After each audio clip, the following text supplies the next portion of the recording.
اعوذ باللہ من الشیطان الرجیم بسم اللہ الرحمن الرحیم الحمد للہ رب العالمین والصلاة والسلام علی اشرف الانبیاء والمرسلین اما بعد الثانی الحالة الثانیہ ان يحذف المضاف الیہ وینوى ثبوت لفظه فیعربان الاعراب المذکور ولا ينونان بنیت الاضافہ وذلك لقوله۔ جب مصنف جو ہے فارغ ہوئے تھے مبنی علی الفتح کو ذکر کرنے کے بعد، چونکہ مبنی کے 4 اقسام بیان کیے تھے، مبنی علی الفتح، مبنی علی الضم، مبنی علی الکسر اور مبنی علی السکون۔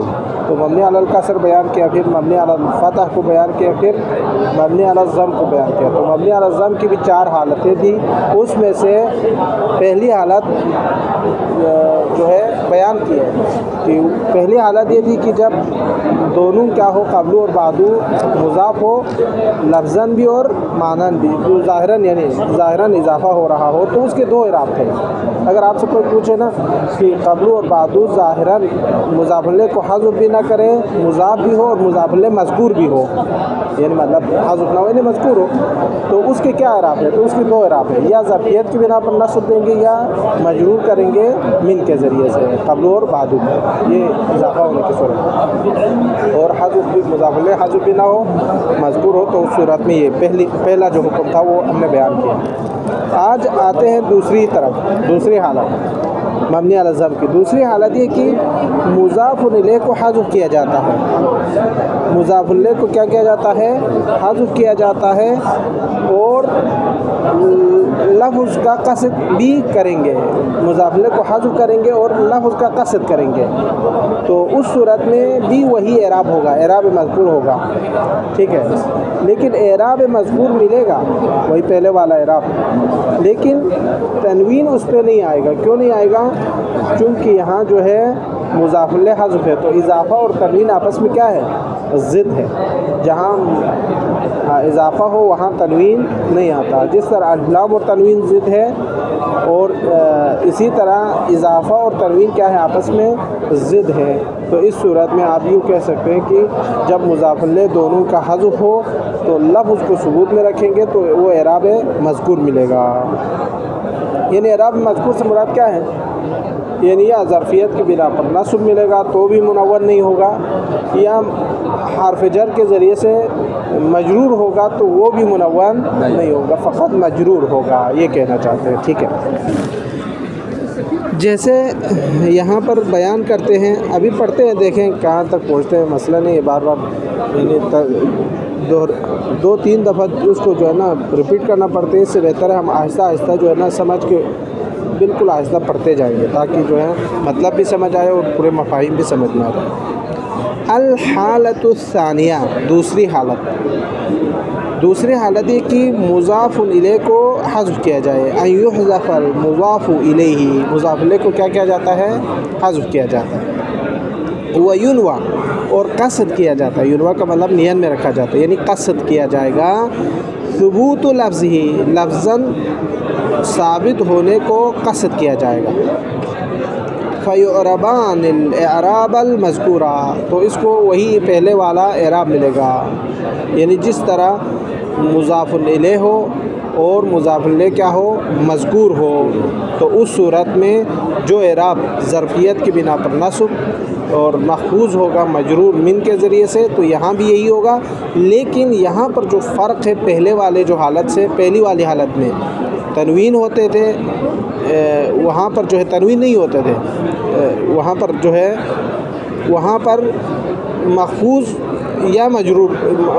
یا منصوب ہونا تھا، لیکن یہاں پر تنوین نہیں آئے گا، تنوین نہیں شمار کیا جائے گا۔ کیوں؟ وہاں بھی تنوین نہیں ہوا، یہاں پہ بھی تنوین نہیں ہوا، ولا ینونان، لیکن یہاں پر منون نہیں ہوں گے۔ کیوں؟ لنیت الاضافتی، چونکہ اضافہ کا قصد کیا جاتا ہے، تو اس وجہ سے وہاں پہ اضافہ ظاہراً ہی ہے، تو وہاں پر ظاہر بات ہے وہاں پر تنوین نہیں آئے گا۔ یہاں پہ تو اضافت تنوین نہیں آئے گا۔ کیوں تنوین نہیں آئے گا، منون کیوں نہیں ہوگا؟ چونکہ اضافہ کو نیت میں رکھا گیا ہے۔ وذالک، اب کا قول ہی، اس کی جو مثال ہے حالت ثانیہ کی، جیسے کہ شاعر کا قول، یہ اربعہ لکھا ہوا ہے نا، یہ شعر ہے جو قطر میں استعمال کرنے والے اشعار میں سے چوتھی جو شعر ہے وہ بیان کر رہے ہیں۔ ومن قبل نادى كل مولا قرابة فما عطفت مولا عليه العواطف فمن قبلی، ومن قبلی، یعنی ہماری شاید مثال یہاں پر ہے، ٹھیک ہے۔ تو یہاں پر من قبلی میں کیا ہے، من نے قبلی کو مجرور کیا ہے لیکن بغیر تنوین کے ساتھ، تنوین نہیں ہے، من قبلن نہیں ہے، قبلی ہے، ٹھیک ہے۔ قبلن کہیں گے تو منون ہوگا۔ کیوں یہاں منون نہیں ہوا؟ چونکہ یہ اضافت کو ہم نے قصد کیا ہے، ٹھیک ہے۔ مضاف الیہ حذف ہے، قبلی کے جو مضاف الیہ ہے وہ کیا ہے، حذف ہے، اور اضافے کو نیت میں رکھنے کی وجہ سے یہاں پر قبلن نہیں ہوا، قبلی ہوا ہے۔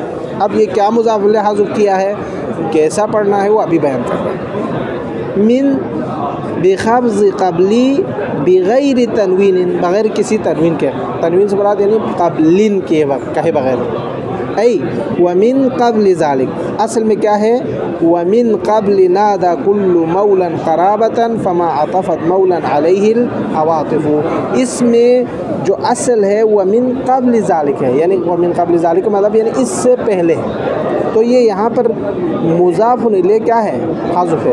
کیا ہے مضاف الیہ محذوف؟ ذالک، احسن، ذالکہ مضاف الیہ محذوف ہے، اس وجہ سے یہاں پر قبلن کہا ہے، ذالکہ کو قصد کیا گیا تھا، لفظاً تو محذوف ہے لیکن قصد کرنے کی وجہ سے یہاں من قبلی پڑا ہے، قبلن نہیں پڑا، اصل میں جو ہے ومن قبل ذالک ہے۔ فحذف ذالک، یہاں پر ذالک کو مشار الیہ جو کہ اس کا مضاف الیہ ہے اس کو حذف کیا ہے من اللفظی، لفظ سے، لفظاً نہیں ہے، ومن قبل نادى كل مولا ہے، ٹھیک ہے۔ لیکن وقدرہ ثابتاً، قدرہ ہم نے اس ذالکہ کو مقدر میں رکھا ہے، ثابتاً یعنی نیت کرتے ہوئے، یعنی اس کا قصد کرتے ہوئے، ٹھیک ہے۔ وقرأ الجحدری والعقیلی یا عقیلی، دونوں پڑھ سکتے ہیں، عقیلی بھی پڑھ سکتے ہیں، عقیلی بھی پڑھ سکتے ہیں۔ یہ جو شرح ابن عقیل آپ کہتے ہیں نا، شرح ابن عقیل بھی کہتے ہیں بعض لوگ، یہ دونوں الفاظ کے جو نام ہے تو دونوں طریقے سے پڑھ سکتے ہیں۔ جحدری ایک نحوی عالم دین ہے، اسی طرح عقیلی یا عقیلی، ان دونوں نے بھی پڑھا ہے، کیسے، یہی اسی ترتیب سے، یعنی جب مضاف الیہ محذوف ہو اور معنی کو اس کا قصد کیا جائے تو اس صورت میں بغیر تنوین کے اس کو پڑھا گیا ہے۔ جیسے اب یہ دونوں کی جو قرآن کی جو آیت یہاں پر مثال دے رہے ہیں، للہ الامر من قبل و من بعد، سارے کام اللہ کے لیے، للہ الامر، سارے اوامر، سارے حکم، سارے کام اللہ کے لیے ہے، من قبل اس سے پہلے بھی، و من بعد اس کے بعد بھی، تو انہوں نے یہاں پر من قبل و من بعد پڑھا ہے، ٹھیک ہے، بالخفض بغیر تنوین، بغیر کسی خفض کے۔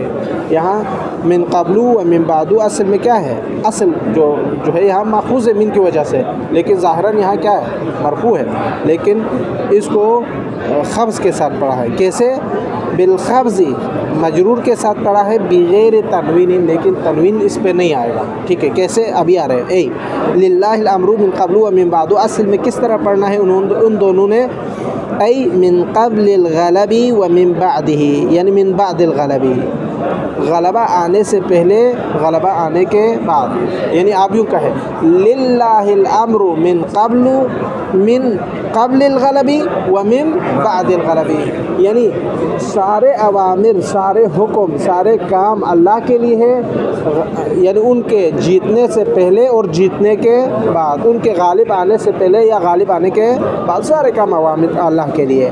تو یہاں پر فحذف المضاف الیہ، یہاں پہ مضاف الیہ کو کیا کیا ہے، حذف کیا، جو کہ کیا ہے، الغلبہ ہے، غلبہ کو حذف کیا ہے، کن دونوں نے، جحدری اور عقیلی نے، وقدر وجودہ ثابتا، اور اس کے معنی کو ثابت رکھا ہے، اس کا قصد کیا ہے، یعنی للہ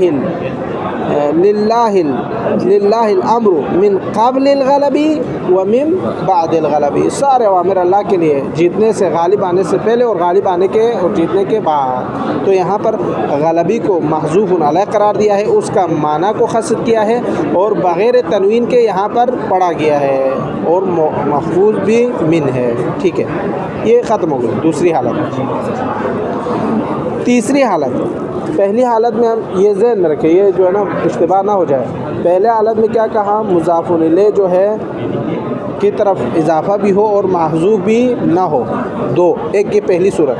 دوسری صورت مضاف الیہ کو حذف کیا جاتا ہے لیکن معنی کو نیت میں رکھا جاتا ہے۔ تیسری صورت ان یقطع عن الاضافۃ لفظا ولا ينوى المضاف الیہ، یعنی لفظاً اور معناً دونوں طریقے سے اضافے سے کیا کرتے ہیں، وہ قطع کرتے ہیں، کاٹ دیتے ہیں، نہ لفظاً اضافہ ہو رہا ہے نہ معناً اضافہ ہو رہا ہے۔ تو اس صورت میں مضاف الیہ کو نیت میں بھی نہیں رکھا جاتا۔ جب مضاف الیہ نیت میں نہیں رکھا جائے گا تو اس کو اعراب کیا ملے گا، اس کو اعراب مذکور ملے گا۔ اعراب مذکور یعنی ضمہ والی اعراب ملے گا، لیکن یہ منون ہوں گے۔ کیوں منون ہوں گے؟ کیونکہ اب اعراب نے اضافہ کو نیت میں نہیں رکھا گیا، اور اضافہ بھی ظاہراً اور معناً دونوں قطع کیا ہے۔ اس کے مضاف الیہ نہ لفظاً ذکر ہے نہ معناً ذکر ہے، نہ اس کے مضاف الیہ کو معناً نیت میں رکھا گیا ہے۔ یہ بات، تین چیزیں آپ ذہن میں رکھیں۔ تیسری صورت میں قبلو اور بعدو کو جو ہے کیا کیا ہے، قطعاً اضافہ کیا ہے، لفظاً بھی معناً بھی، دو، اور اس کے معنی کو بھی قصد میں نہیں رکھا گیا ہے۔ تو اس صورت میں اس کو اعراب ملے گا، اعراب مذکور، ضمہ والی اعراب، مرفوع حالت یا مجرور حالت ملیں گے۔ لیکن یہ حالت ملنے کے بعد وہ کیا ہوگا، منون بھی ہوگا۔ منون کیوں ہوں گے؟ تو اس لیے چونکہ وہ اضافہ نہیں ہے، اضافے کا قصد نہیں کیا ہے، اس وجہ سے یہ ذہن میں رکھیں، بہت ضروری ہے یہ بات۔ الحالۃ الثالثہ، تیسری حالت قبل اور بعدو میں، ان یقطع عن الاضافۃ لفظاً اس کو اضافے سے قطع کیا گیا ہے، اور معناً بھی، ولا ينوى المضاف الیہ، اور مضاف الیہ کو قصد بھی نہیں کیا گیا، اس کو نیت میں بھی نہیں رکھا گیا ہے۔ تو فیعربان ایضا، تو یہ قبل اور بعدو کو اعراب ملیں گے، الاعراب المذکور، پہلے والے اعراب۔ ولکنہما، لیکن یہ دونوں کیا ہوگا، ینونان، پہلے میں کیا کہا تھا، لا ینونان، یہاں پر ینونان۔ یہاں ینونان کیوں ہے؟ چونکہ مضاف الیہ کو نیت میں نہیں رکھا گیا ہے، لأنہما، چونکہ یہ دونوں منون اس لیے ہوں گے، لأنہما، یہ قبلو اور بعدو، حینئذ کا مطلب کیا ہے، حینئذ یقطع عن الاضافہ لفظا ولا ينوى مضاف الیہ، جب اس کو مضاف اضافہ سے قطع کرا جائے لفظا اور اس کے معنی کو قصد نہ کیا جائے تو اس صورت میں اسمان تامان، اس صورت میں یہ قبل اور بعدو کیا ہے، اسم ہے، مکمل ایک اسم ہے۔ یعنی آپ حینئذ کا مطلب یوں لے لیں، حینئذ ان یقطع عن الاضافۃ لفظا ولا ينوى المضاف الیہ، تو اس صورت میں یہ کیا ہوگا، اسمان تامان ہوگا۔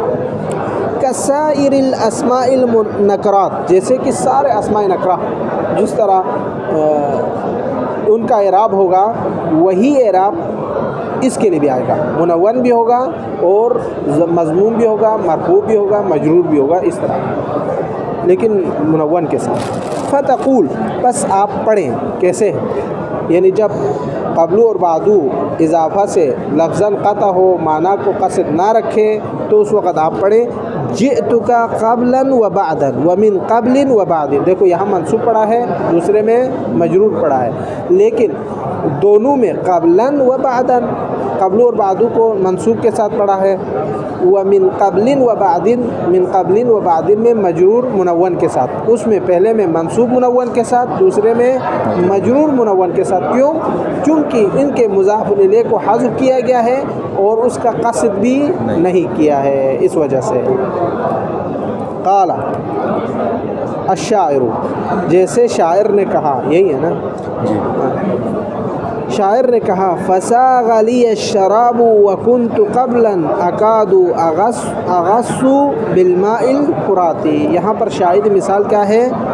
فساغ لی الشراب وکنت قبلا، یہاں قبلا پڑھا ہے. قبلا اس لیے پڑھا منصوب کے ساتھ چونکہ یہ مضاف الیہ سے مقطوع ہے، قطع ہے لفظاً، اور معناً بھی اس کا قصد نہیں کیا گیا ہے، اس وجہ سے وَكُنْتُ قَبْلًا. یہ یہاں پہ شاہد مثال بیان کرتے ہیں نا، یہ اضافہ جو ہے لفظاً ہے اور تقدیراً بھی، معنوی بھی، معناً نیت بھی نہیں رکھا گیا، تو لفظاً اور معناً دونوں اضافت سے مقطوع ہونے کی وجہ سے یہاں كُنْتُ قَبْلًا پڑھا ہے. ٹھیک ہے. شاعر نے وَقَرَأَ بَعْضُهُمْ، بعض نے یوں پڑھا ہے نحوین میں سے لِلَّهِ الْأَمْرُ مِن قَبْلُ وَمِن بَعْدُ. اس آیت کو یوں پڑھا ہے بالخفض والتنوین، من قبل ومن بعد، یوں پڑھا من قبل، چونکہ یہ آیت کا ذکر کیا ہے نا، تو خفض اور تنوین کا مطلب ہوتا ہے من قبل ومن بعد. کیوں من قبل و بعد؟ چونکہ لفظاً اور معناً دونوں اضافت سے کیا ہے؟ مقطوع ہے، کٹا ہوا ہے، اس لیے یہ تیسری حالت ختم ہے. الحالۃ الرابعہ، چوتھی حالت، یعنی مبنی علی الضم کی چوتھی حالت جو ہے یہ ہے کہ ان یحذف المضاف الیہ وینوی معناه دون لفظه. یہاں پر کیا کرتے ہیں؟ مضاف الیہ کو اس نے حذف کیا ہے. ٹھیک ہے. مضاف الیہ اس میں حذف محذوف ہے، لیکن اس کے معنی کو قصد کیا گیا ہے، لیکن لفظ کو قصد نہیں کیا. یعنی عبارت دیگر عابر کا ہے، مضاف الیہ محذوف ہے، معنی کا قصد کیا ہے، لفظ کا قصد نہیں کیا. یہ الگ ہے، یہ چوتھی قسم. ٹھیک ہے. پہلے میں کیا کیا تھا؟ دونوں کو اضافہ کیا گیا تھا لفظاً اور معناً، تو اس کے دو اعراب تھے، منصوب علی الظرفیہ، مجرور علی بمن، مخصوص بمن. دوسرے میں کہا کہ دونوں کو کیا کہا تھا؟ دونوں حذف کریں گے، محذوف الیہ حذف ہے، لیکن لفظاً حذف ہے، معناً نیت رکھا جاتا ہے، تو اس وقت منون نہیں ہونا تھا، اعراب مذکور ملے گا منون. تیسرے میں کہا لفظاً اور معناً دونوں محذوف ہے، تو اس صورت میں اس کے لیے اعراب مذکور ملے گا، لیکن تنوین کے ساتھ ہوگا، منون ہوگا. چوتھے میں کہہ رہا ہے کہ مضاف الیہ کو حذف کیا گیا ہے، معنی کو نیت میں رکھا ہے، لیکن لفظ کو نیت میں نہیں رکھا، تو اس صورت میں فیبنیان حینئذ علی الضم. تو اس صورت میں یہ کیا ہوگا؟ مبنی علی الضم ہوں گے. یعنی یبنیان کا مطلب ہوتا ہے قبلو اور بعدو دونوں، یہ دونوں مبنی ہوں گے. حینئذ کا مطلب پھر وہی ہے، یعنی جب اس کا مضاف الیہ حذف ہو اور اس کا معنی کا قصد کیا جائے، لفظ کا قصد نہ کیا جائے. یعنی حین ان یحذف المضاف الیہ وینوی معناه دون لفظہ، تو اس صورت میں کیا ہے؟ علی الضم، تو یہ مبنی علی الضم ہوں گے. قراءۃ السبع، جیسے کہ قراءۃ سبع. قراءۃ سبع یعنی قراءۃ سبع کا جو روایت ہے للہ الامر من قبل ومن بعد، تو یہاں پر جو ہے للہ الامر من قبل ومن بعد، تو یہاں پر یوں پڑھا ہے جیسے قرآن میں یہی ہے. قرآن میں موجود جو آیت ہے وہ یہ ہے، نہ من قبلین ہے، وہ من بعدین ہے، نہ من دوسرا من بعد الغلب، من قبل الغلب. اس طرح کوئی مضاف الیہ کو نکال کر یا حذف کر کے ایسا نہیں ہے، بلکہ یہی جو موجود ہے یہ قراءۃ سبع کا جو نظریہ ہے. یعنی مضاف الیہ سے اس کا جو ہے محذوف ہے اور اس کو معنی میں قصد کیا ہے، لیکن لفظاً قصد نہیں کیا ہے، تو وہی اعراب ہے جو قراءۃ سبع کا ہے. ٹھیک ہے. مبنی علی الضم من قبل و من بعد، یہ مبنی علی الضم کی مثال ہے. ٹھیک ہے. حالانکہ یہاں آنا تو کیا چاہیے تھا؟ مجرور آنا چاہیے، اگر ہمارے اعراب کے حساب سے دیکھا. یہ چوتھی صورت حال. وقولی، اور میرا یہ قول، یہ جو ابن ہشام کہتا ہے، یہ کہ کہاں پر کہا ہے؟ متن. وقولی واخواتہما، اس نے یہ کہا تھا نا مبنی علی الضم کی مثال دیتے ہوئے کہ قبل و بعد و اخواتہما، یہ لفظ اس نے متن میں کہا تھا. اس کا مطلب اردت، وہ ابن ہشام کہتا ہے میرا اس کا مطلب جو ہے اسماء الجہات الست، اسماء جہات ستہ ہے. اسماء جہات ستہ کون سا ہے؟ قبلو، بعدو، یمین، شمال، فوق، تحت، امام، ورا، یہ جو جہات ستہ ہے. جیسے ہم کہتے ہیں نا آگے پیچھے اوپر نیچے دایاں بائیں، یہ اس کو جو ہے جہات ستہ کہتے ہیں. یہ عربی میں اس کو قبلو بعدو فوقو تحتو اور یمین و شمال یہ وہ اولو اور اولو بھی جہات ستہ میں سے ہیں یعنی اسی قبلو بعدو کے اخوات میں سے ہیں وہ دونو اور دونو بھی ہے اب یہ دونا نہ کہے دونو ہے ٹھیک ہے وَنَحْوُهُنْ اور اس طرح کے اور بھی الفاظ عربی الفاظ جو ہے کوئی کم الفاظ نہیں ہے بہت سارے الفاظ ہیں تو آپ اس کو اسی کے جو وزن پر آئیں گے اس کو اخوات قبل و بعدو کے ساتھ تعبیر کر سکتے ہیں قال الشاعر یہ یہاں پہ جو ہے نا جہات ستہ میں خلف اور امام بھی آتے ہیں ٹھیک ہے خلف اور امام قبلو اور بعدو یہ خلف امام سے بھی تعبیر کرتے بعد یہ ذہن رکھیں چونکہ یہ 8 الفاظ تقریباً 8 الفاظ یہ 2 ملائے تو 9-10 الفاظ 10 الفاظ جو ہے قبلو بعدو میں آتے ہیں ٹھیک ہے یہ ذہن رکھیں جو ہم نے ابھی پڑھے ونحو قال الشاعر شاعر نے کہا ہے یہ جو چوتھی حالت میں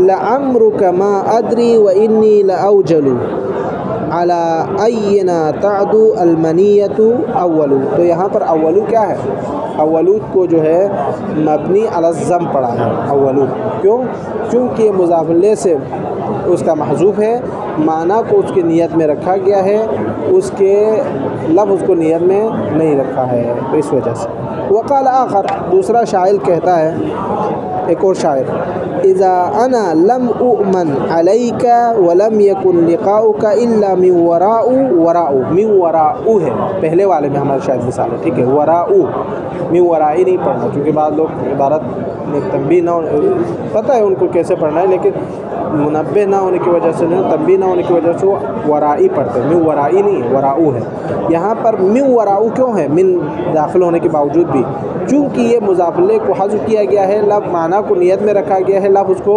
نیت میں نہیں رکھا گیا تو اس وجہ سے یہاں پر جو ہے من وراء ہے مبنی علی الضم کی مثال ہے ٹھیک ہے یہ جو من قبل للہ الامر من قبل و من بعد کی طرح ہے یہ یہاں سے یہ بات ختم ہو گئی ہے ولما فرغت من ذکر المبنی علی الضم مصنف کہتے ہیں جب میں مبنی علی الضم کے ذکر کرنے سے فارغ ہوا ذکرت میں نے ذکر کیا المبنی علی السکون تو میں نے ذکر کیا ہے مبنی علی السکون کو کہاں کی بات کر رہے ہیں متن کی وہی یہاں پہ تو ابھی بیان کر رہے ہیں ٹھیک ہے ومثلت له ہم نے متن میں مبنی علی السکون کی مثال کی مبنی علی السکون کے لیے مثال دی ہے کس سے بمن و کم دو لفظوں سے جس طرح مبنی علی الضم کے لیے 2 چیزیں قبل اور بعد اور اس کے اخوات کہا تھا یہاں پر اس نے جو متن میں جو مثال دی ہے وہ من اور کم کے ذریعے سے جو مبنی علی السکون کی مثال ہے ٹھیک ہے تقول جیسے آپ پڑھتے ہیں من قام ورأیت من قام ومررت بمن قام ٹھیک ہے یعنی یہ مثال ہے جاءنی من قام میرے پاس آیا وہ جو کھڑا تھا رأیت من قام میں نے دیکھا وہ جو کھڑا تھا مررت بمن قام میں گزرا اس آدمی سے جو کھڑے تھے ٹھیک ہے تو فتجد آپ پاتے ہیں من یہاں پر من یہ جو اس مثال میں جاءنی من قام رأیت من قام مررت بمن قام ان تینوں میں آپ نے من کو پایا ہے کس کے ساتھ ملازمتاً للسکون فی الاحوال الثلاثہ تینوں حالات میں یعنی رفعی حالات میں نصبی حالات میں جری حالات تینوں حالات میں آپ نے اس کو مبنی ملازمہ علی السکون پایا ہے یعنی ساکن ہے من اس پہ نہ منو ہے نہ منی ہے نہ کچھ بھی نہیں ہے ٹھیک ہے صرف سکون کے ساتھ ٹھیک ہے تو یہ مبنی علی السکون کی پہلی مثال وکذا اسی طرح تقول آپ پڑھیں کم مالو کا کم کو بھی آپ یوں پڑھیں کم مالو کا آپ کے پاس کتنے مال ہیں وکم عبدا ملکت آپ نے کتنے غلاموں کے مالک ہیں کتنے غلاموں کے مالک بن چکے ہیں وبکم درہم اشتریت آپ نے کتنے درہم میں اس کو خریدا ہے تو یہ سوال ہے ٹھیک ہے تو فکم پہلے میں من تینوں حالات میں حالت رفعی نصبی جری تینوں حالات میں کیا دے سکون مبنی علی السکون تھے دوسرے میں کم میں جو ہے کہتے ہیں فکم فی المثال الاول فی المثال الاول کا مطلب کیا ہے کم مالکہ یہ ذہن میں رکھیں ٹھیک ہے مثال اول کہنے سے پھر آپ ادھر نہ جائیے جو جاءنی من قام میں بلکہ کس میں ہے کم کی بات کر رہے ہیں فکم فی المثال الاول، پہلے والی مثال میں یعنی کم مالوکہ میں، فی موضع رفع بالابتداء عند السبوہ،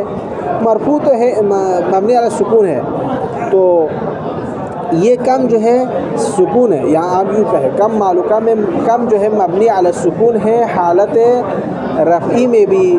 اب رفع جو ہے کس بنیاد پر ملے ہیں یہ اس میں اختلاف ہے، لیکن کم مبنی علی السکون ہے حالت رفعی میں، فاعل ہونے کے باوجود، فاعل کو کیا ہونا چاہیے؟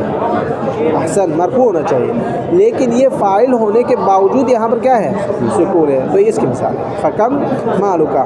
تو کم مالوکہ میں کم فی المثال الاول، یہ پہلے کم مالوکہ میں جو ہے فی موضع رفع، موضع رفع پر ہے بالابتداء، مبتدا ہونے کے عنوان پر، عند سیبوی، سیبوی کہتے ہیں یہ کم جو ہے کم مرفوع ہے، مبنی علی السکون ہے، لیکن یہ کیا ہے؟ مرفوع ہے، مبتدا ہونے کی حیثیت سے۔ ہمارے پاس دو چیزیں ہیں نا، کبھی مبتدا اور خبر کا جو اعراب ہوتا ہے وہ کیا ہوتا ہے؟ مرفوع ہوتا ہے۔ مبتدا نے بھی ہمیشہ کیا ہونا ہے؟ مرفوع ہونا ہے، خبر نے بھی مرفوع ہونا ہے۔ تو یہاں پر اختلاف جو ہے کم کس عنوان پر یعنی مرفوع ہے، اس میں اختلاف ہے، یا یہ مرفوع ہے مبتدا ہونے کی حیثیت سے، یا یہ مرفوع ہے خبر ہونے کی حیثیت سے۔ لیکن سیبوی کہتے ہیں یہ کم مرفوع ہے کس بنیاد پر؟ سیبوی کے نزدیک مبتدا ہونے کی حیثیت سے، لیکن یہاں پر اخفش کے نزدیک کم جو ہے مرفوع ہے مبتدا ہونے کی حیثیت سے نہیں، بلکہ کیا ہے؟ خبر کی حیثیت سے۔ یہ فرق ہے، مرفوع تو دونوں ہیں، لیکن ایک رائے کے مطابق یہ مبتدا ہونے کی وجہ سے مرفوع ہے، ایک رائے کے مطابق یہ خبر ہونے کی وجہ سے مرفوع ہے، لیکن مرفوع ہے، لیکن یہاں مرفوع ہونے کے باوجود یہ مبنی علی سکون آئے، یہ اس کی مثال ہے۔ ٹھیک ہے، دیکھو وَكَذَا تقول کم مالکہ وکم عبدا ملکتا وکم درہم اشتریت فکم فی المثال الاول فی موضع رفع، کم مثال اول میں موضع رفع پر ہے بالابتدا، مبتدا ہونے کی وجہ سے، کس کے نزدیک؟ عند سیبوی، سیبوی کے نزدیک یہ کم مالکہ میں کم جو ہے مبتدا ہے، اس لیے وہ مرفوع ہے، لیکن یہاں پر مبنی علی سکون آنے کی مثال ہے۔ لیکن وہ علی الخبریت عند الاخفش، اخفش کے نزدیک کیا ہے؟ یہ کم خبر ہونے کی بنیاد پر مرفوع ہے، لیکن مبنی علی سکون ہے حالت رفعی میں بھی، فاعل خبر ہونے کے باوجود، تو یہ ہے۔ ٹھیک ہے، یعنی خبر بھی مرفوع ہوتے ہیں، یہ ذہن میں رکھیں، مبتدا خبر کا اعراب کیا ہے؟ ہمیشہ مرفوع ہوتا ہے۔ ٹھیک ہے، تو آپ یہ رکھیں، مبتدا بھی مرفوع ہوتے ہیں، خبر بھی مرفوع ہوتے ہیں، لیکن یہاں اختلاف جزئی ہے، سیبوی کے نزدیک مبتدا ہونے کی وجہ سے مرفوع ہے، اخفش کے نزدیک خبر ہونے کی وجہ سے مرفوع ہے۔ وفی الثانی، دوسری مثال میں، دوسری مثال کون سی؟ وکم عبدا ملکتا، یہ ملکتا فی موضع نصب علی المفعولیت، یہاں پر کم جو ہے نصب ہے، اصل میں جو ہے نصب منصوب ہے، کس وجہ سے؟ مفعولیت کی بنا پر۔ کیوں مفعول کی بنا پر یہ کم منصوب ہے؟ یعنی بعبارت دیگر آپ یوں کہیں کم عبدن ملکتا، یہ مثال سمجھ میں آئے نا۔ اب یہاں پر کم منصوب ہے مفعولیت کی بنا پر، کیوں؟ کس کا مفعول ہے؟ سوال کرے کوئی تو کہتے ہیں بالفعل الذی بعدہا، اس فعل کے لیے مفعول ہے جو اس کے بعد میں ہے۔ بعد میں کون سا ہے؟ ملکتا، احسن، ملکتا ہے، ملکتا کے لیے مفعول ہونے کی وجہ سے یہاں کم کیا ہے؟ منصوب ہے، یہ کہا۔ لیکن ٹھیک ہے، منصوب ہے مفعولیت کی بنا پر، جو کہ ملکتا فعل و فاعل ہے، اس کے لیے کیا ہے؟ یہ کم مفعول ہے، لیکن پھر بھی یہاں پر مبنی علی سکون ہے۔ منصوب آنا چاہیے تھا، کما آنا چاہیے تھا، لیکن اس کے باوجود یہ کیا ہے؟ کم ہے، یعنی مبنی علی سکون ہے، یہ مثال۔ وفی الثالث، تیسری مثال، وفی الثالث سے مراد تیسری مثال، وہ کون سی مثال ہے؟ وَبِكَمْ دِرْهَمٍ اشْتَرَيْتَ، آپ نے اس کو کتنے درہم میں خریدے؟ تو یہاں پر فی موضع خفض بالباء، با کے ذریعے سے وہ کیا ہے؟ محفوظ ہے۔ یہ دیکھو وَبِكَمْ دِرْهَمٍ اشْتَرَيْتَ، با کے ذریعے سے کم کیا ہونا چاہیے تھا؟ مجرور، لیکن یہاں پر کیا ہے؟ وہی ساکنت، دیکھو یہاں پر با کی وجہ سے کم کو مجرور ہونا چاہیے تھا، بھی کمی ہونا چاہیے تھا، لیکن یہاں کیا ہے؟ ہاں مبنی علی السکون ہے. کیوں؟ اب یہاں پر کہتے ہیں مبنی علی السکون ہے کس میں؟ فی موضع خفض بالباء، با کے جر دینے کے باوجود بھی یہاں پر کیا ہے؟ مبنی علی السکون ہے. تو اس کا مطلب یہ ہے کہ وہی ہے ساکنۃ، یہ کم جو ہے ساکن ہے، یہ کہ ضمیر کم ہے. ساکنۃ ساکن ہے کہاں پر؟ فی الاحوال الثلاثہ، حالت رفعی میں بھی، حالت نصبی میں بھی، حالت جری میں بھی. کما ترى، جیسے کہ آپ نے دیکھا پہلے میں چاہے خبر کی جگہ پر آئے یا مفعول کی جگہ پر آئے، اس کو کیا ہونا چاہیے تھا؟ مرفوع ہونا چاہیے تھا، لیکن وہ کیا ہے؟ منصوب مبنی علی السکون ہے. دوسرے میں مفعول کی بنیاد پر جو ہے اس کو کیا ہونا چاہیے تھا؟ منصوب ہونا چاہیے تھا، لیکن یہ مبنی علی السکون ہے. تیسرے میں با کی وجہ سے مجرور ہونا چاہیے تھا، لیکن یہ مبنی علی السکون ہے. یہ تین مثال ہے. ولما ذکرت المبنی علی السکون متأخرا. اب کو یہاں سے سوال کرتے ہیں مصنف کو مبنی کی کتنی اقسام بیان کی؟ 4. مبنی علی الکسر، مبنی علی الفتح، مبنی علی الضم، مبنی علی السکون. تو سب سے پہلے ہم نے مبنی علی الکسر کو بیان کیا، پھر مبنی علی الفتح کو بیان کیا، پھر مبنی علی الضم کو بیان کیا، آخر میں کس کو رکھا؟ مبنی علی السکون. تو پہلے مصنف نے کیا کہا تھا؟ مبنی علی السکون اصل ہے، باقی کا سب کیا ہے اس کا فرع. تو اصل پہلے آنا چاہیے تھا بعد میں آنا چاہیے تھا؟ پہلے آنا چاہیے تھا. اب مصنف نے آخر میں ذکر کیا ہے. تو کوئی متوہم وہم کرنے والا یہ وہم کرتا ہے کہ بھائی یہاں پر مصنف نے سب سے پہلے کسرہ کو، مبنی علی الکسر کو، پھر مبنی علی الفتح کو، پھر مبنی علی الضم کو، پھر مبنی علی السکون کو بیان کیا. تو اس کا مطلب یہ کہ مبنی علی السکون جو ہے یہ اصل نہیں ہے. یہ سوچتے ہیں نا بعد میں، چونکہ کوئی بھی قانون ہے، دنیا کا دستور ہے، قاعدہ ہے کہ جو اصل ہے وہ پہلے رکھتے ہیں، فرع جو ہے بعد میں رکھتے ہیں. اب اس نے اصل کو بعد میں رکھا ہے، فرع کو مقدم کیا ہے، تو لوگ اشکال کریں گے بھائی وہم کرے گا یہ مبنی علی السکون اصل نہیں ہے. تو اس لیے مصنف کہتے ہیں اس کا اشکال کا جواب دے رہے ہیں. ولما ذکرت المبنی علی السکون، جب ہم نے ذکر کیا مبنی علی السکون کو کب؟ متأخرا، بہت آخر میں بالکل آخر میں ذکر کیا ہے. خشیت من وہم، تو میں خوف محسوس کرتا ہوں کوئی وہم، من یتوہم، وہم کرنے والے وہم کرے. کیا وہم کرے؟ انہ خلاف الاصل، یہ جو ہے اصل کے خلاف ہے. اصل ہے تو پھر کیا ہونا چاہیے تھا؟ ابتدا میں آنا چاہیے تھا. ابھی مصنف نے آخر میں ذکر کیا ہے. فدفعت ھذا الوہم بقولی، تو مصنف کہتے ہیں میں اسی وہم کو ختم کرنے کے لیے میرا یہ قول ابتدا میں آپ دیکھیں موجود ہے. وہو اصل البنا، مبنی کی بیان ذکر کرتے ہوئے مصنف نے کیا کہا تھا وہاں پر؟ وہو اصل البنا، بنا کا اصل ہی مبنی علی السکون ہونا ہے. تو کوئی یہ خوف محسوس نہ کرے، وہم نہ کرے کہ بعد میں کہ مبنی علی السکون جو ہے فرع ہے. نہیں، اسی لیے اسی اشتباہ کو دور کرنے کے لیے میں نے متن میں ابتدا میں ہی ذکر کیا ہے کہ مبنی علی السکون وہو اصل البنا، اصل مبنی جو ہے مبنی علی السکون ہے، باقی سب اس کی فرع ہے، تاکہ کوئی متوہم یہ وہم نہ کرے کہ مبنی علی السکون فرع ہے باقی اصل ہے. ٹھیک ہے، یہ بات کلیئر ہوگی. یہ جہاں تک بات چل رہی تھی اسم اور اس کی علامات، کلمہ اور اس کے کلمے کے اقسام بیان کیے، اس میں سے اسم اور اس کی علامات بیان کی، اور اس کے اندر جو معرب اور مبنی کو ذکر کیا. اب آتے ہیں مصنف کس کی طرف؟ فعل کی طرف. یہاں پر بیان کرتے ہیں وَأَمَّا الْفِعْلُ فَثَلَاثَةُ أَقْسَامٍ. متن میں مصنف بیان کرتے ہیں فعل کی کتنی قسمیں ہیں؟ 3. مصنف کہتے ہیں 3 قسمیں ہیں. اس میں سے سب سے پہلا الاول، فعل کے اقسام میں سے الاول پہلی جو قسم ہے ماضن، فعل ماضی ہے. فعل کی 3 قسمیں ہیں، ماضی، مضارع، امر. اسم کے حالات ختم ہو گئے. ٹھیک ہے، اب مصنف جو ہے فعل کے حالات کی طرف آئے. اب فعل جو ہے اس کی 3 قسمیں ہیں، یا اسم ہوتے ہیں، یا فعل یا مضارع ہوتے، یا ماضی ہوتے، یا مضارع ہوتے، یا امر ہوتے ہیں. ماضن، سب سے پہلے ہم ذکر کرتے ہیں ماضی کو. یہ متن جو ہے نا بہت لمبا ہے، اس لیے ہم پہلے ماضی کے متن کو پڑھیں گے، پھر اس کی شرح کو پڑھیں گے، پھر مضارع کو پڑھیں گے، پھر اس کی متن کے ساتھ اس کی شرح کو بیان کریں گے، پھر امر کو ذکر کریں گے، اس کے بعد اس کے علامات کو ذکر کریں گے. ٹھیک ہے. وَأَمَّا الْفِعْلُ فَثَلَاثَةُ أَقْسَامٍ، فعل کی 3 قسمیں ہیں. الاول ماضٍ، فعل ماضی ہے. ٹھیک ہے. وَيُعْرَفُ بِتَاءِ التَّأْنِیثِ السَّاکِنَةِ، فعل ماضی کو پہچانا جاتا ہے تائے تانی سے ساکنہ کے ذریعے سے، تائے تانیث مؤنث والی تا الساکنہ جو ساکن ہو اس کے ذریعے سے۔ اب اس کی تفصیل آ رہے ہیں، ٹھیک ہے۔ وَبِنَاؤُهُ عَلَى الْفَتْحِ، اور یہ فعل ماضی جو ہے مبنی علی الفتح ہوں گے، ٹھیک ہے۔ اب یہ کوئی سوال کرے نا فعل ماضی مبنی کے کون سے قسم ہیں، تو آپ کہیں کہ فعل ماضی جو ہے مبنی علی الفتح ہوتے ہیں۔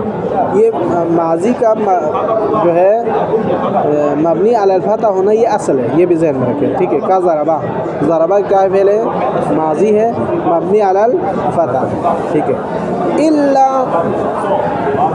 یہاں پر یہ کہنا چاہتے ہیں، دیکھو فعل ماضی کو پہچانا جاتا ہے تائے تانیث ساکنہ کے ساتھ اور یہ مبنی علی الفتح ہے کا ضربہ، لیکن اس مبنی علی الفتح سے خارج ہوں گے کب؟ یعنی بعبارت دیگر آپ یوں کہیں فعل ماضی کا جو اصل ہے وہ مبنی علی الفتح ہے، لیکن کبھی کبھی اس اصل سے کیا ہو جاتے ہیں؟ خارج ہو جاتے ہیں۔ یعنی اس کا مطلب کیا ہے؟ مبنی علی الضم بھی ہوں گے، مبنی علی السکون بھی ہوں گے، مبنی علی یہ سب ہوں گے، کیوں؟ وہ ابھی آ رہے ہیں، دیکھو الا، مگر یہ مبنی علی الفتح سے کیا ہو جائے گا؟ خارج ہو جائے گا۔ کبھی مبنی علی الفتح نہیں ہوتے، کب؟ مع واو الجماعہ، جب یہ فعل ماضی واو جماعت کے ساتھ مل جائے تو اس صورت میں یہ کیا ہو جائے گا؟ فیضم، تو مبنی علی الضم ہوں گے، پھر مبنی علی فتح نہیں ہوگا۔ یعنی اصل تو مبنی علی فتح ہے ضربہ، لیکن اگر یہ واو جماعت، واو جماعت جانتے ہو یعنی صیغہ جمع، مثلا ضربو، ضربو ہے نا، ضربو واو جمع، واو جمع وہاں پر ملا، ضربہ ضربہ ضربو کا ضربو، اس میں جو ہے یہاں پر جو ہے مبنی علی الضم ہے ضربو، ٹھیک ہے۔ یہ واو جماعت کی وجہ سے مبنی علی الضم ہوا، وإلا مبنی علی الفتح۔ او الضمیر المرفوع المتحرک، یا کسی ضمیر مرفوع متحرک کے ساتھ اگر یہ مل جائے تو پھر وہ اصل سے خارج ہوگا، یعنی مبنی علی الفتح سے خارج ہوگا، کوئی اور مبنی ہوگا، وہ کیا ہوگا؟ فیسکن، تو پھر اس صورت میں وہ مبنی علی السکون ہوگا۔ یعنی مبنی علی الفتح اس کا اصل ہے، واو جماعت مل جائے تو مبنی علی الضم ہوں گے، اگر ضمیر مرفوع متحرک ہو تو اس صورت میں مبنی علی السکون ہے۔ کا ضربتو، ضربتو میں دیکھو تا ضمیر کیا ہے؟ مرفوع ہے متحرک ہے، اس لیے یہاں پر ضربتو، ضرب میں کیا ہو گیا؟ مبنی علی السکون ہوگا۔ ومنہ، اسی سے ہے نعمہ و بیسا و عسا و لیسا۔ فی العصا، فی العصا کا مطلب ہوتا ہے یعنی فعل ماضی میں شمار کیا ہے یہ چار کلمات کو بھی، نعمہ کو، بیسا کو، عصا کو اور لیسا کو۔ یہ جو ہے مصنف کے نزدیک قول اصح کی بنا پر، صحیح ترین قول کی بنیاد پر کیا ہے؟ یہ سب فعل ماضی میں شمار ہے، لیکن بعض نے اس کو کیا کہا ہے؟ اسم کہا ہے، بعض نے اس کو کچھ اور نام دیے، وہ بعد میں آئیں گے اس کی تفصیلات، ٹھیک ہے۔ تو متن یہ ہے، یعنی فعل ماضی کے اصل کو بیان کیا، پھر اس کے بعد وہ ملحقات کو بیان کیا، نعمہ، بیسا جو ہے، عصا اور لیسا، اس کو بیان کیا، اور اس کے بارے میں کہا کہ میرے نزدیک صحیح ترین قول یہ ہے کہ یہ کیا ہے؟ فعل ہے، فعل ماضی میں سے ہے، لیکن بعض کے نزدیک یہ فعل ماضی نہیں ہے، اسی لیے اصح کہا ہے، یعنی قول اصح کے لیے۔ اب آتے ہیں شرح، اسی کی شرح پڑھتے پھر دیکھتے ہیں، ختم کریں، ٹھیک ہے۔ تھوڑا سا شین، لما فرغت من ذکر علامات الاسم، جب ہم فارغ ہوئے علامات اسم کو بیان کرنے سے، اس کی 3 علامتیں بیان کی، وہ بیان انقسامی، اور اس کے اقسام کو بیان کیا، الی معرب و مبنی، کہ اسم تقسیم ہوتا ہے یا معرب یا مبنی، پھر معرب کے جو حالات ہیں، مبنی کے حالات ہیں وہ بیان کیے، وہ بیان انقسام المبنی، بیان کیا مبنی کے اقسام کو کہ وہ الی مکسور منہ الی مکسور، مبنی علی الکسر ہوں گے بعض مبنی، ومنہ الی مفتوح، بعض انقسام جو ہے مبنی علی الفتح ہے، وہ مضموم مبنی علی الضم کو بیان کیا، وہ موقوف اور مبنی علی السکون کو، موقوف کا مطلب ہوتا ہے سکون، مبنی علی السکون، موقوف کا مطلب وقف یعنی سکون۔ یہ سب ہم نے جب بیان کیا، شرعت فی ذکر الفعل، تو ہم نے شروع کیا کس کو ذکر کرنے کی طرف؟ فعل کو ذکر کرنے کی طرف۔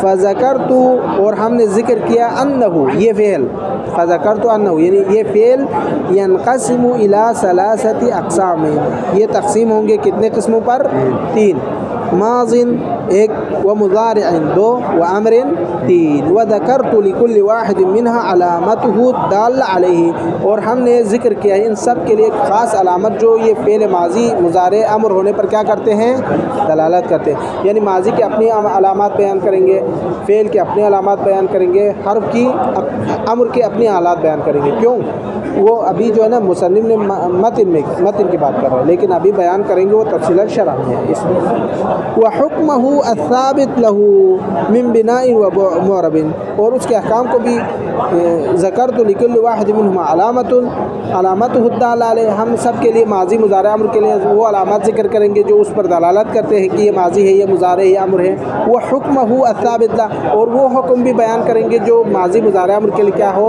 ثابت ہو من بناء کہ یہ مبنی ہونا ہے و اعراب یا معرب ہونا ہے کہ ماضی مضارع امر میں سے کون مبنی ہونا ہے کون معرب ہونا ہے اس کے احکام کو بھی ہم کیا کریں گے ذکر کریں گے شرح میں ذکر کیا ہے کہاں پر متن میں وبدأت من ذکر ہاں پڑھیں یہ 4-8 منٹ ہے اس میں ہم پڑھتے ہیں وبدأت من ذلك بالماضی سب سے پہلے مصنف نے شروع کیا کس کو فعل ماضی کو فذکرت ان علامته اس کے بیان کرنے کے بعد اس کی علامات کو ذکر کیا ان یقبل تاء التانیث ساکنہ ماضی وہ ہے جو کیا ہے تاء تانیث ساکنہ کو قبول کرے کا قام و قعدہ قام و قعدہ کیا ہے پہلے ماضی ہے اگر یہ تاء تانیث ساکنہ کو قبول کرے تو پھر یہ کیا ہے ماضی کی علامت میں سے 100% کیا ہے ماضی ہے تقول آپ پڑھیں قامت و قعدت قامت کھڑی ہو گئی قعدت بیٹھ گئی ٹھیک ہے عورت کے لیے ویسے ٹھیک ہے تو یہ قام قعدہ میں تاء تانیث ساکنہ جو ہے قبول کرنے کی مثال ہے وَأَنَّ حُكْمُهُ فِي الْأَصْلِ الْبِنَاءُ عَلَى الْفَتْحِ اور ہم نے بیان کیا کہ وَأَنَّ حُكْمُهُ یہ حکم فعل ماضی جو ہے فی الاصل اصل میں البناء علی الفتح کما مثلا جیسے کہ ہم نے مثال دیا مثال کیا دیا تھا